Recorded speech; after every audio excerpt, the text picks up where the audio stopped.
তোমরাও হয়তো ভাবছো যে আমি এত ফিট কি করে থাকি, তো তোমরাও তো জানো না যে আমি এত ফিট কি করে থাকি, কারণ আমি কাউকে বলিনি এখন থেকে যে আমি এত স্লিম এত ফিট কি করে থাকি। দেখো আমরা তো হাউস ওয়াইফ, বাড়িতে সবারই এত কাজকর্ম থাকে, হাউস ওয়াইফদের তো জানোই কত রকমের বাড়িতে কাজ থাকে।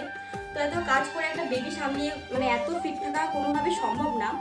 তো আমি একদিন ফেসবুক স্ক্রল করতে করতে একটা অ্যাড চলে আসে আমার কাছে, তো অ্যাডটার থেকে আমি সেটা মানে মহাকায় আয়ুর্বেদিক স্লিম ফিট ক্যাপসুলটা অর্ডার করি। তো অর্ডার করার পর মাত্র 7 দিনের মাথায় ক্যাপসুলটা আমার হাতে চলে আসে। তো তারপর এটা আমি বিগত 1 মাস ধরে খাচ্ছি। খাওয়ার পরে আমার এতটা ওয়েট লস হয়েছে, মানে এত, দেখতেই পাচ্ছ আমার ফিগারটা এত সুন্দর, এখন এত ভালো লাগছে আমাকে। তো মাত্র 50 দিনে আমার 5 কেজি ওজন কমিয়েছে, তোমরা ভাবতে পারছো? তো এই প্রোডাক্টটার নাম হচ্ছে মহাকায়া আয়ুর্বেদিক স্লিম ফিট ক্যাপসুল। আমি তো ভাবতেই পারিনি যে আমার এত তাড়াতাড়ি এত সুন্দর ওয়েট লস হবে। তো এই হলো ক্যাপসুল। জিমও করতে লাগেনি, আমার ডায়েটও করতে লাগেনি, বাড়িতে বসে আমি মানে এত সুন্দর রেজাল্ট পাবো আমি কখনোই ভাবিনি। তো তোমরা যদি এই প্রোডাক্টটা পারচেস করতে চাও অবশ্যই আমাকে কমেন্টস করে জানাবে, আমি এই প্রোডাক্টটার লিঙ্ক দিয়ে দেবো।